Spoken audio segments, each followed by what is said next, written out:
Hello, everybody. I'm Mark Norman, Associate Professor of Practice in Urban Planning, Director of Real Estate Initiatives at Taubman College, and Founders of Ideas in Action, a multidisciplinary planning and finance firm working with cities and nonprofits around the country. I'm also on the executive committee of the Design Futures Board and participated in the forum since 2013. The Student Leadership Forum is an interdisciplinary leadership development convening that centers principles of racial justice and social equity. Design Futures fosters capacity building for future leaders to think critically about power, privilege, and positionality in the practice of community engaged design, and to rethink and elevate the role of the designer to address and dismantle systematic oppression in the built environment. For me, Design Futures represents the institutionalization of engaged and collaborative work, moving design, planning, and development to more equitable places. When I was in college, I benefited from amazing faculty doing amazing work, but it was more about timing and luck of introductions rather than embedded in curriculum and ways of seeing how my degree could allow me to be in harmony and sync with communities. And so for me, this forum is invaluable because it's embedding those values into our work and showing us how to do it and showing us the people that are doing that work. Our speakers today and the forum this week hopefully broadcast this clearly. And with that, I want to pass it on to YT, my colleague and Michigan Mellon Fellow at Taubman College and director of our ARC Prep program, to introduce our speakers. YT? Thank you so much, Mark. Good afternoon, everyone. My name is Oh Young Tak, that's family name first, and I'm the current Michigan Mellon Fellow in Design leading the Prep High School program.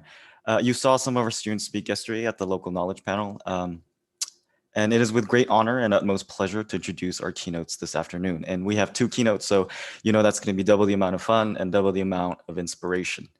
So I'd like to first introduce the sensational Emily Kutil, who is a dear friend, designer, researcher, former Rayner Banham Fellow, and currently an assistant professor of architecture at Lawrence Tech University.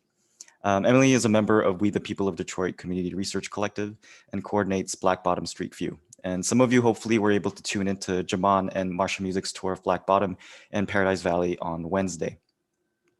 I've come to know Emily through her devotion to put herself on the line for students and for guiding so many of our Arch Prep graduates to pursue a potential future in architecture. She is brimming with admirable qualities that I dare strive to emulate as an instructor myself. Next, I'd like to introduce the unwavering Monica Lewis-Patrick. She is an educator, entrepreneur, human rights activist, and advocate. And along with other four founders of We the People of Detroit, or WPD, she, with the leadership of volunteers and community experts, placed herself and WPD at the forefront of the water justice struggle in Michigan, across the country, and globally. She's actively engaged in the struggle for access to safe, affordable water for all under-resourced communities. So I had only heard of Monica's name before, aka the Water Warrior. She was kind of like folklore, a legend, this force to be reckoned with. And it was not until June 8th of 2020 at a Black Lives Matter march that I first encountered the warrior. It was the 11th straight day of protests in Detroit following the murder of George Floyd. And folks marched to the site of the Algiers Motel where three unarmed Black teens, Carl Cooper, Aubrey Pollard, and Fred Temple, were brutally murdered in 1967. And they were 17, 19, and 18 years old respectively at the time. And on that site, Monica delivered an impassioned speech, one that would be instilled in the hearts and minds of everyone attending. She literally spoon-fed us the support, love, and courage to meet the moment. And I want to share that experience with you all, especially our students, with the hope, or I should say with the certainty, that would inspire your own trajectories as designers and architects. So without further ado, please welcome Monica Lewis-Patrick and Emily Kutil.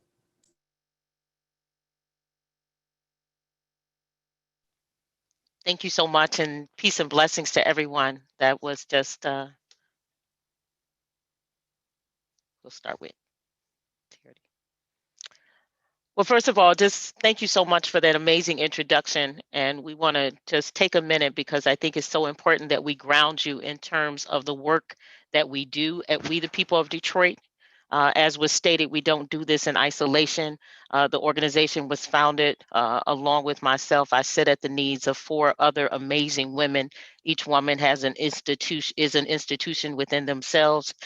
Deborah Taylor, Aurora Harris, Cecily McClellan, and our elder at 90, Mama Chris Griffith, are the founders.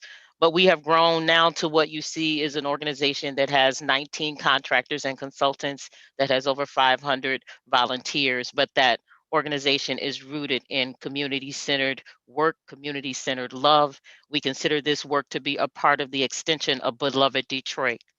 But as we came into this water struggle, we came a couple of ways. One was that Cecil McClellan, as a founder of We the People of Detroit, is also a retiree from the city of Detroit and was a major part of designing the water relief program within the water department that was funded. Over 80% of it was federally funded through the federal government, through the Department of Health and Human Services.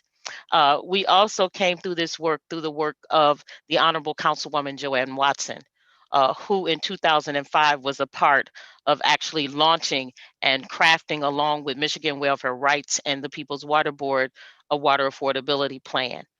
But we were really moved and inspired by the fact that in 2014, Charity Hicks, who was a global thought leader around food and water justice, we found her arrested and incarcerated for almost 48 hours without anyone being able to access her, just because she would dare go and inform her neighbors that they were in imminent danger of losing access to water. And one of those neighbors had just brought home a premature baby that desperately needed access to water. And so wanted to share a little bit of Charity's story with you.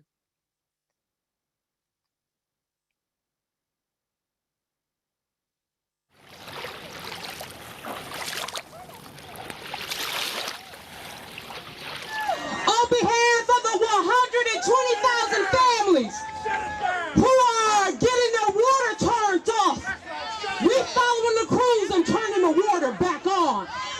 It is illegal, criminal, despicable. It's genocide to take water away from people. The banks get top 1 and top 2, and the people get vamped on.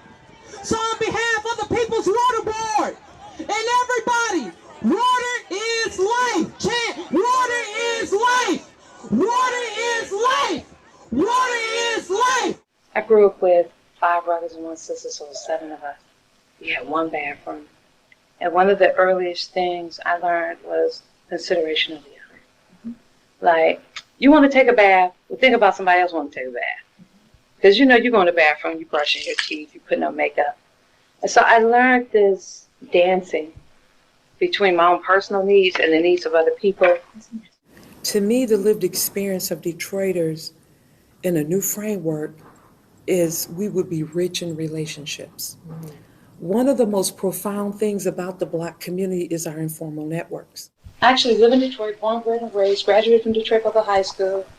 But at the same time, I have some levels of privilege, of degrees, of background, of training. I personally was an outlier. Just extremely brilliant, extremely high IQ, had an ROTC scholarship, was headed towards military intelligence. And I felt like, to me, my coping skills in high school was to let people cheat off me and to get a friend. So I coped. I was like, I'm brilliant. I'll use what I got. And what ended up happening to me was I probably compartmentalized myself. And that's probably my first, dance with code switching was in college. I was confronted with that because of that difference, that shock. And I was thinking wow, where's my center point? And the center point became the Black community. So I became the president of the Black Student Union. I joined sororities. I was just awe in everything. And it became, I was living vicariously a Black experience, a Black consciousness experience as a form to heal my community.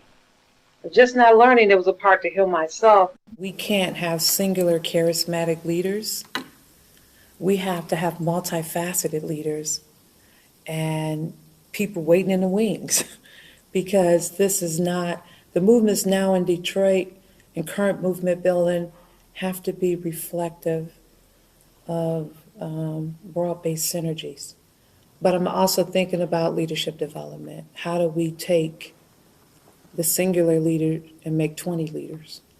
How do we get a collection of a leadership team or thought leaders, as I like to call them, that can help to inform and communicate and dialogue and yeast, movements. And so here in Detroit, I'm very much thinking about how do we do that? This is the most important movement worldwide across Africa and Europe and Asia in the world.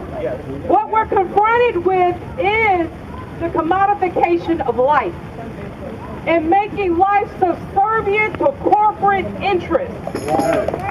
So we are celebrating that political, social, economic, spiritual fight that we're connected with here in Detroit. What are we building? What does a resilient economy look like? What do peace look like? It's a food system movement, and it is a movement to localize, to make healthy, to make vibrant, to make economically fair the food system. And that's worldwide, but it's particularly afoot in Detroit. I made a decision in my life that I was going to serve the interests of transformation, the culture shift, and transformation, the lived experience of people, and not just the window dressing. I think we as human beings, one of the beautiful things about us is that we can reflect. We can look at stars, we can look at a tree, we can just say, is this? And that helps to create empathy and sympathy. Mm-hmm. So me, I'm conscientious, and part of that conscientiousness is I reflect. So this is about waging love. We love ourselves, we love our children, we love the earth, we love all of life. So this is not a protest, this is actually an act of waging love.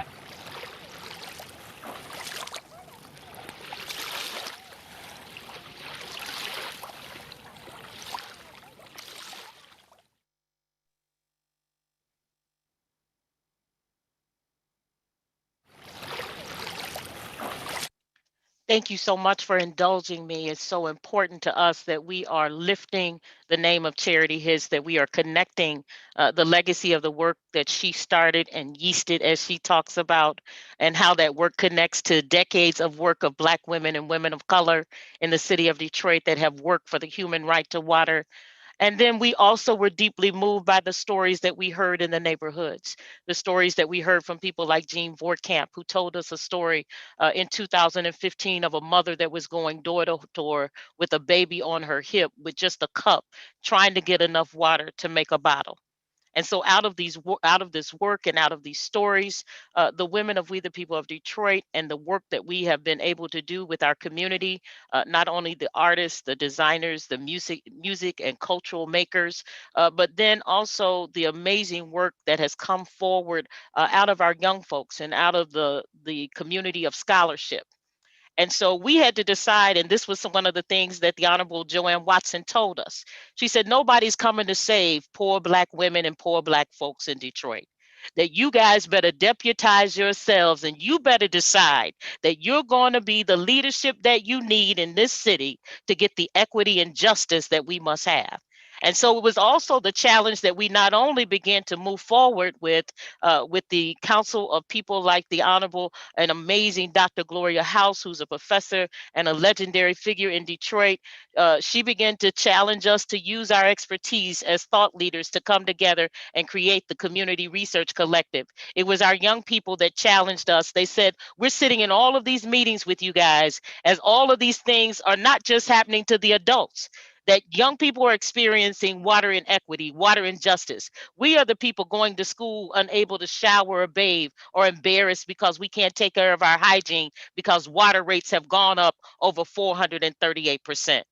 And so I really want to be able to stress the fact that We the People of Detroit is an amazing collective of amazing leaders of various ages and backgrounds, but it has been the work of the Community Research Collective that has validated the voice of community in these struggles. And so at this time, I'd like to turn it over to Emily to talk about the Community Research Collective and her experience with We the People of Detroit.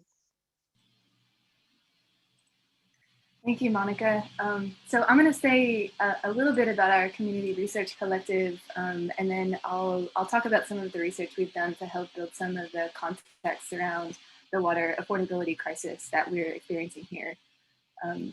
We're a part of We the People of Detroit, formed under the umbrella of We the People of Detroit, and we research and visualize data to understand the impact of austerity policies on the city of Detroit, like water shutoffs, foreclosures, and school closings. We, as Monica said, are interdisciplinary and intergenerational. We are activists, academics, and designers. And we do multiple types of research, from data collection and visualization to public health research. We focus on water, education, and land, and we're interested in how those systems overlap and affect each other. We work in collaboration with a whole ecosystem of other social justice and environmental justice organizations, both in Detroit and regionally. We use our research for community education. We support other community organizations with research and data, and our research has been used as evidence in local, statewide, and national legal and legislative work. In our work, We the People of Detroit leads the research and controls our data, making decisions about what we study, how to do the research, how to frame it and present it, and how to use it. This is an intentional inversion of the way that academic research can sometimes work, where academics or institutions have control over the research and are able to extract knowledge from the community. So we're interested in actually funneling those resources into the community and using it to bolster the positions that the community is taking in favor of protecting our precious common resources like water. As I said before, we work in collaboration with a whole ecosystem of other organizations, and we're able to do that because each of our members is tied to our communities in all kinds of different ways. We are researchers and water justice organizers, but we're also working in multiple spaces on education justice, on land and housing justice, justice for undocumented people, working against police brutality, working against poverty, working on data justice, working to build better, more democratic systems of governance. We're organizers, artists, caregivers, educators, and family members. And it's only by bringing our full humanity to the table that we're able to do this work, to sustain our relationships and to sustain each other. And I'm using the term towards humanity in the sense that Tawana Petty uses it. So small plug for Tawana Petty's book, Towards Humanity, which is an amazing book about anti-racist organizing, only $10 on the Allied Media website. So I'm gonna use research from our 2016 book, Mapping the Water Crisis, to give a little context about our water affordability crisis. And then I'll share some of our most recent research on water access and public health. As Monica explained, the city of Detroit has been conducting large-scale mass water shutoffs for non-payment of bills since 2013. In Detroit, we have about a 40% poverty rate, and our water bills have increased 120% in the past decade. Our water department has an extremely harsh shutoff policy. It shuts off water to accounts that are 60 days or $150 overdue. This practice is not only cruel and inhumane, but it also puts the health of the entire city at risk. In fall 2014, the United Nations found that the city was violating basic human rights regarding water and housing. But the city continued the practice until it was forced to stop during the pandemic, and we still don't have water shutoff protections in the state of Michigan. In the past 10 years, about 170,000 families have had their water shut off in Detroit. We estimate somewhere between 10 and 40% of the city's population, so between 63,000 and 270,000 people have had their water shut off by the city of Detroit in the past 10 years. You can see that the geography of people most affected by water shutoffs in Detroit kind of looks like a hollow donut, with the outer neighborhoods being most severely impacted and the central downtown area, which is currently receiving tremendous amounts of investment, is largely untouched. This crisis is not limited to Detroit. In a pre-pandemic 2017 study, Michigan State University researcher Elizabeth Mack found that over a third of Americans were at risk of losing access to affordable drinking water by 2022.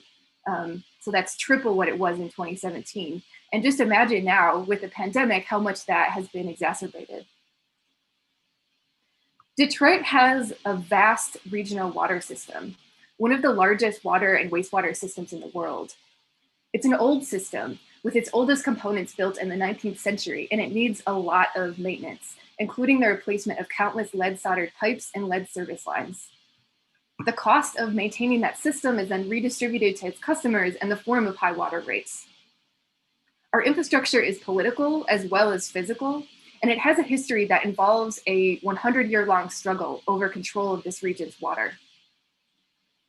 The city of Detroit built, maintained, and operated the regional system for 100 years as the water system expanded to facilitate and subsidize the growth of Detroit's suburbs. In 1955, the water department manager Lawrence Lenhart warned that if Detroit agreed to these regional expansions, it would ultimately bankrupt the city. Obviously, he was overruled and the system continued to expand. Historically, Detroit sold water to these other municipalities at wholesale rates, and then those municipalities would mark it up to retail rates to sell to their own citizens, as you can see in the diagram, keeping the profits. For our system's entire existence, it has been at the center of a power struggle between the suburbs and the city, which has been fueled by racial segregation and racist narratives. We understand that as a result of that power struggle, we have to debunk deep-seated misconceptions and myths surrounding our water infrastructure. Misconceptions that are inextricable from racism, segregation, power, and the removal of democratic control from communities of color in Michigan. In Michigan, we have an emergency manager law, which allows the state to suspend democracy in communities that are struggling financially. An emergency manager can override the mayor and city council, can create and end contracts, and can reorganize city government, which is what happened in Detroit. This is a map of racial demographics and emergency management in Michigan. And you can see that the places that have experienced emergency management are almost exclusively majority Black communities. Emergency managers catalyzed both the Detroit and Flint water crises at the same time, while the city of Detroit was in bankruptcy. Mass water shutoffs began under an emergency manager in Detroit, and Flint was removed from Detroit's water system and poisoned under an emergency manager in Flint.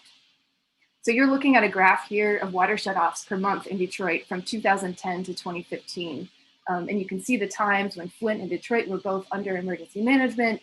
You can also see that immediately after the emergency manager of Detroit, Kevin Orr, declares bankruptcy on behalf of the city, water shutoffs immediately spike. And you can see that it's followed that pattern essentially every year since mass water shutoffs started. Flint was Detroit's largest wholesale customer. Its removal from the regional system weakened Detroit's finances and helped to justify the transfer of control to the Great Lakes Water Authority, which has majority suburban leadership.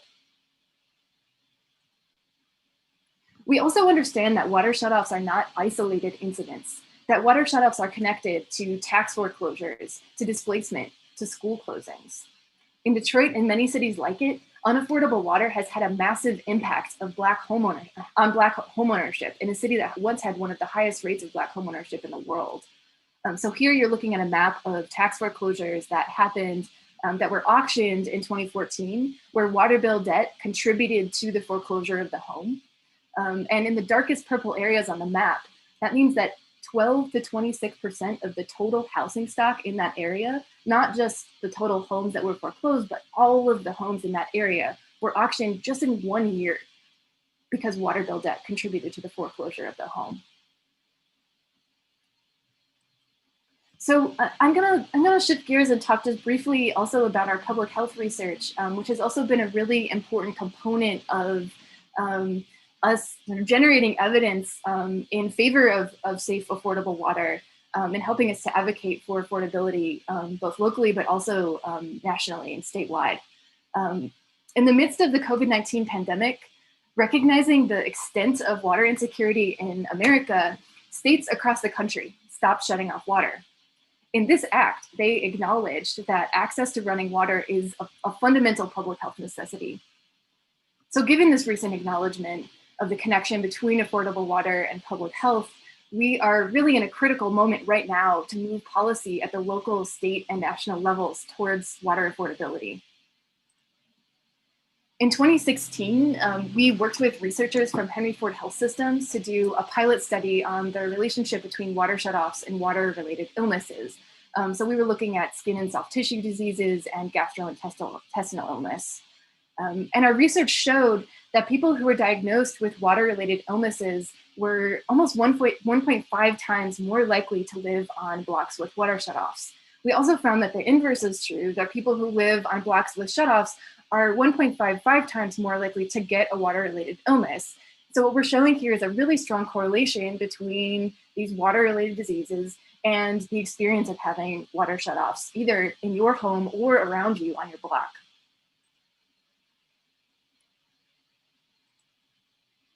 We also, and this work is really coordinated by Nadia Gaber, who is a medical anthropologist and is completing her medical doctorate right now. She leads our public health research. In this study, we were using a Center for Disease Control method for assessing public health after a natural disaster. So we took that method and we adapted it for this man-made disaster of water shutoffs in Detroit. And so we looked at a kind of random sampling of homes across the city of Detroit. And we asked people who experienced shutoffs a series of questions to find out how it impacted their health, whether it impacted their health. And they correlated to mental and physical symptoms in really big numbers, with 25% of people reporting agitated behavior, 30% reporting anxiety and stress, 37% trouble sleeping, depression. And so, we're finding all of these really concrete relationships between precarious access to water and health. Then we did another study in collaboration with the Brightmoor Community Food Pantry and Reverend Rosalind Bouillet there, as well as the patrons of that pantry, to look at the relationship between all of the emotional symptoms that we were seeing, agitation, trouble sleeping, nightmares, depression, anxiety, and water shutoffs. So we used a scale called the Kessler Psychological Disgust Scale, and we surveyed 100 low-income residents who used this food pantry in Brightmoor. And we found a statistically significant causal effect, not only among those who had been shut off, where it was quite substantial, but also among those who said their water bills were not affordable or felt that they were in danger of being shut off. And we also found some really striking changes related to water-related health. For example, over 80% of people reporting that they were drinking water that they thought might be unsafe for their health. Over 30% reporting collecting water from an undesirable or dirty source. All sorts of really alarming public health measures that we're seeing in direct response to the experience of being shut off. Almost 80% worrying about the removal of a child from their home due to shut off.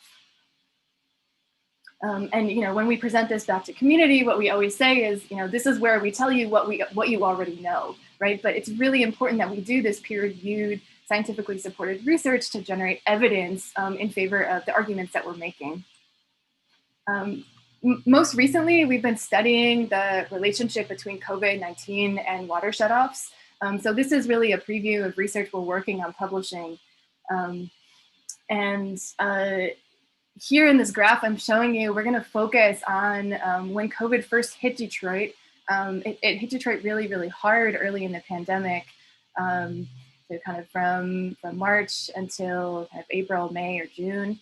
And at the time when COVID hit, based on reporting by Bridge Magazine, we know that water was probably shut off in about 9,500 homes in the city. So back to these maps we showed earlier, where you can see where water shutoffs are most concentrated in the city. On the left side, you're seeing the total number of shutoffs, because it's a tremendously larger number that happen in the outer neighborhoods. And on the right side, you're seeing the top 10 zip codes with the highest rate of shutoffs per population. So that one's corrected for population. So we're going to use both of those measurements to look at the relationship between water shutoffs and how COVID played out in the city. So first, we're looking at people who will be most vulnerable to COVID, as well as vulnerable in response to lack of water in the home. So we're looking at households with children, and you can see that there's a much greater concentration of children in the outer neighborhoods in the city. And we're also looking at probably the most important metric for COVID risk, which is residents over age 65. So where are the elderly folks living in the city of Detroit? And you can see that there's a very high concentration of people over age 65 living in the northwest neighborhoods in the city. So I'll linger on this map for a little while and explain what we were looking at here. On the left side, what you're seeing is a map of the COVID-19 cases per zip code. And this is a snapshot taken in June of 2020. And so we're looking at the rate, how many cases are happening per population. And what we saw was that was the map that was circulating in the news. And it was essentially a map of where the nursing homes are located in the city. We had a tremendous number of cases happening inside of nursing homes. And while it's so important to understand what happened there, what we were looking at was actually where are cases happening outside of nursing homes, because those are the cases that may have some kind of relationship to lack of access to water. And so what we did is we made the map on the right, and here we're looking at now the total number of cases that happened across the city in each zip code. You can see that there were a much larger number of cases that happened, especially in the northwest side of the city, but also in the northeast side of the city. And in the little pie charts, you can see how many cases happened inside of a nursing home versus how many cases happened outside of the nursing home in the neighborhood. And here is where you see the really striking correlation between people who are getting COVID outside of nursing homes in the community and places in the city that are most vulnerable to water shutoff. So, up in the darkest green area on the map on the right, you can see there were over 1,000 COVID cases in that zip code in that first moment in the pandemic, and only a very small fraction of them were happening inside of nursing homes. And so this is really like the final sort of visualization we landed on, which is looking at this relationship, this strong correlation between the parts of the city that are most heavily impacted by unaffordable water and by water shutoff, and the parts of the city that were most devastatingly impacted by COVID as it spread in those early days in the pandemic when people still didn't have access to water. So while this research doesn't show causation, it does show an important correlation. And it's part of the kind of body of evidence that we're building in relationship to public health and water access. So with that, I'm going to turn it back over to Monica, and she is going to give you a call to action.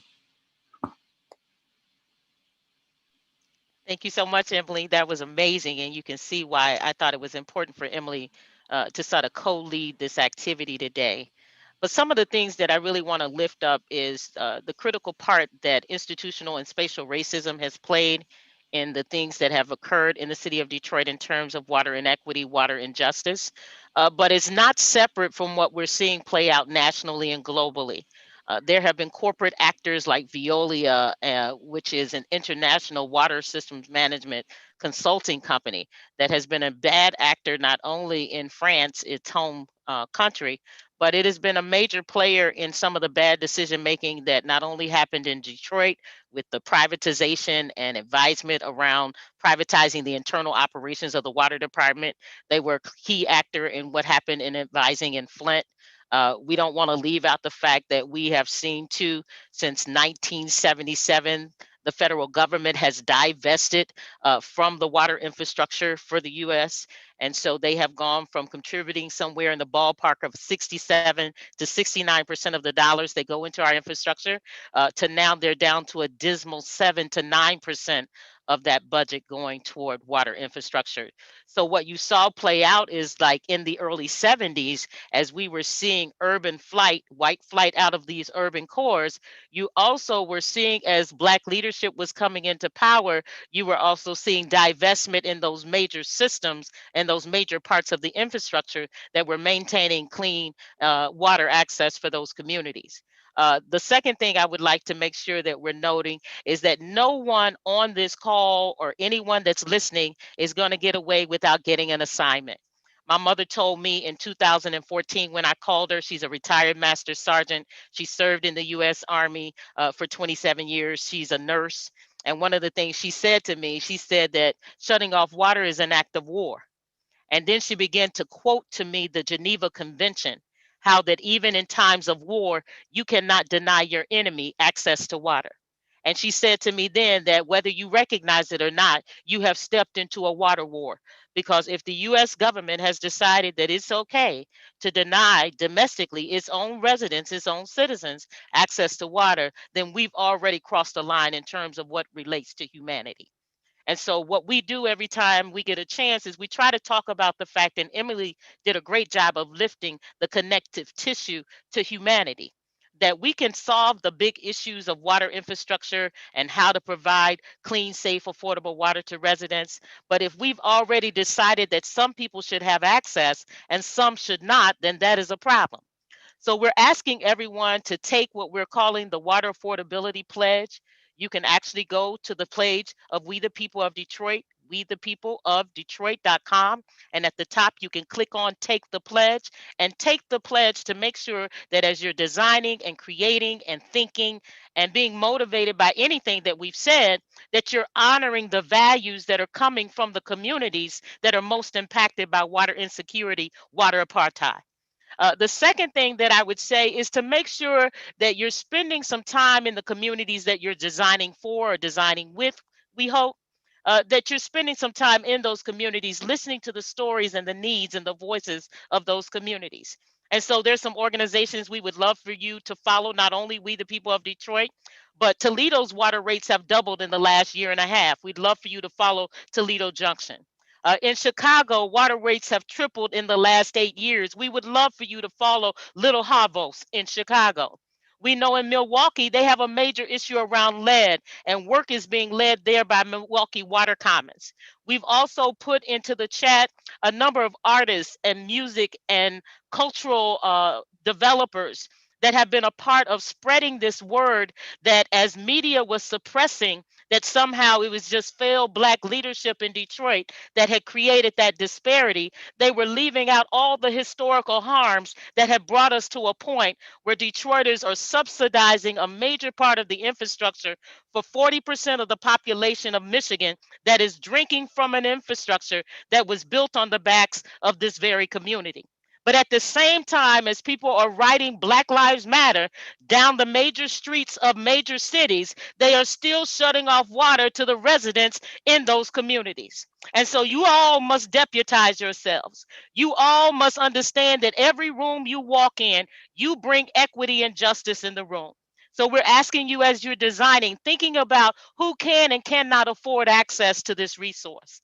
Thinking about ways too that you can raise concerns around, is there equitable funding? We're also lifting the ideas of job creation as we're talking about building back better and all the opportunities that will come forward with water investment.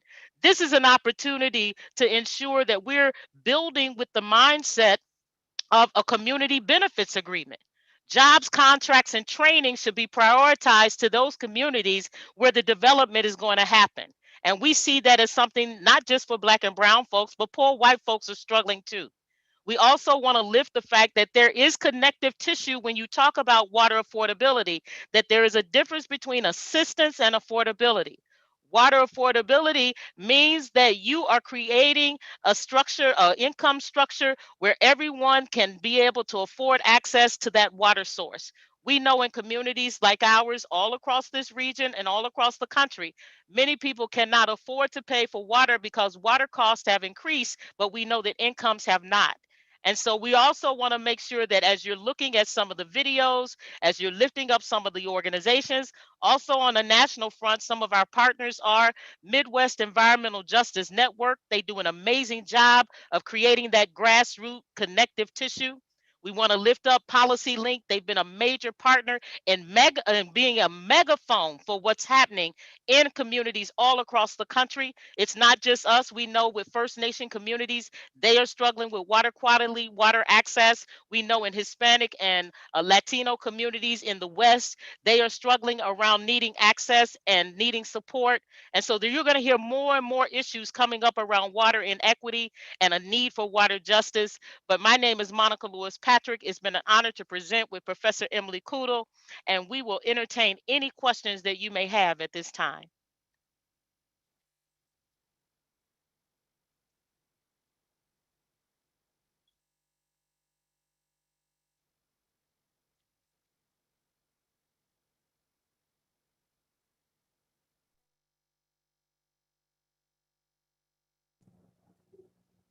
I have a question.